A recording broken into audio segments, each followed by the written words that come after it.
Hi Sir Petelo and hello GAS 11 co-students. This is our group, reporting for physical science.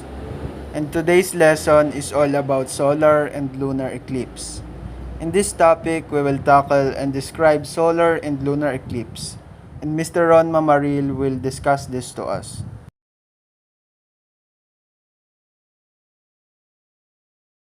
A solar eclipse is when a line occurs between the sun, the moon, and the earth. Three parts of shadow created on the earth by the moon during solar eclipse. 1. Umbra. 2. Antumbra. 3. Penumbra. The umbra is part of the moon's shadow, where the moon fully covers the sun. The umbra is the innermost and darkest part of a shadow, where the light source is completely blocked by the occluding body. Antumbra is the area of the shadow that is beyond the point of umbra. In this, the moon is fully in front of the sun, but it doesn't cover the total part of a sun. The antumbra is the region from which the occluding body appears entirely within the disk of the light source. The penumbra, the area of the shadow where only a small portion of the moon is in front of the sun. The penumbra is the region in which only a portion of the light source is obscured by the occluding body.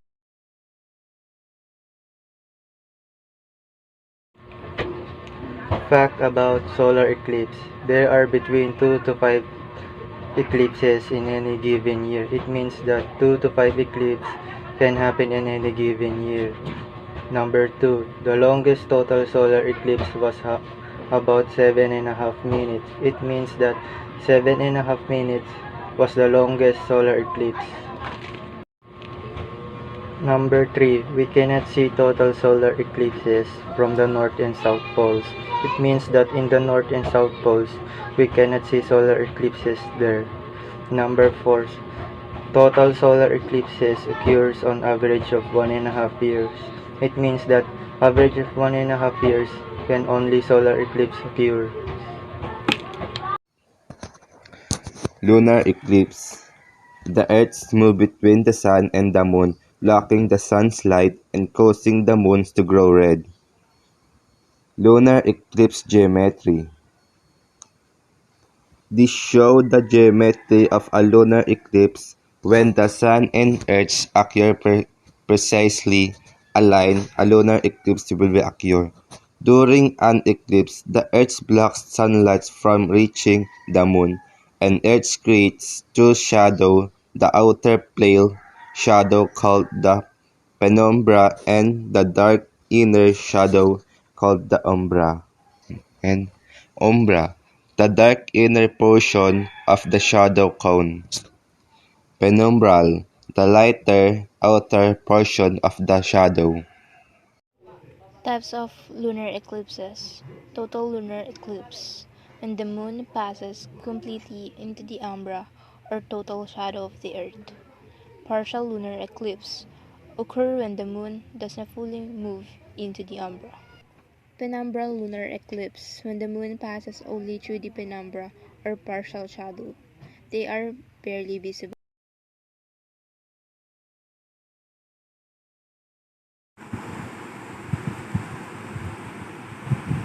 The moon's orbit periodically grows rounder and then more oval.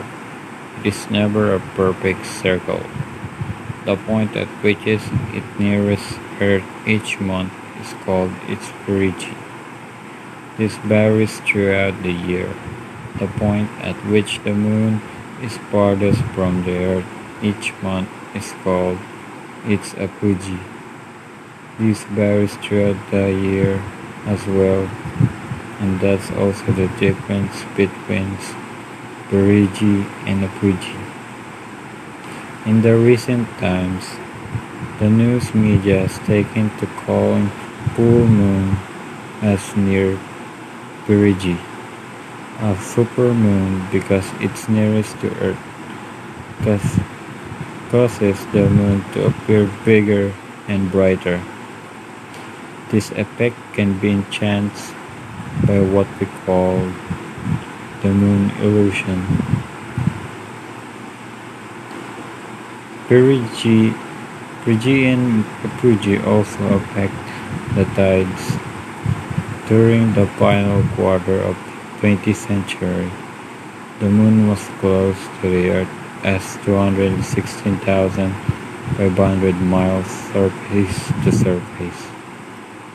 It is in its most extreme region as far away as 247,700 miles. It's, it is most extreme apogee Peri- at Perigee at Perigee tidal range are increased at apogee. They are decreased.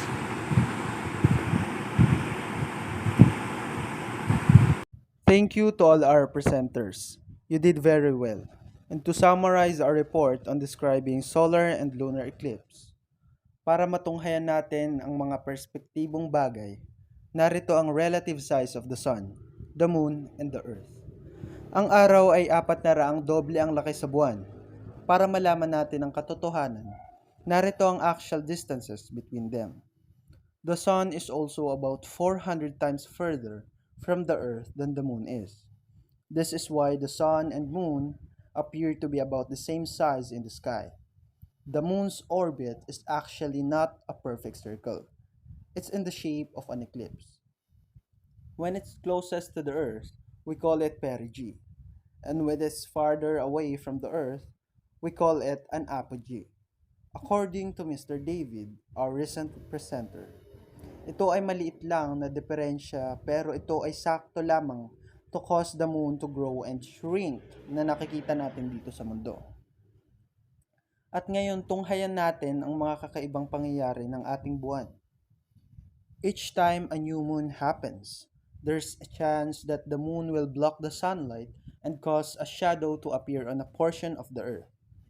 Pag ito ay nangyayari, tinatawag natin itong solar eclipse.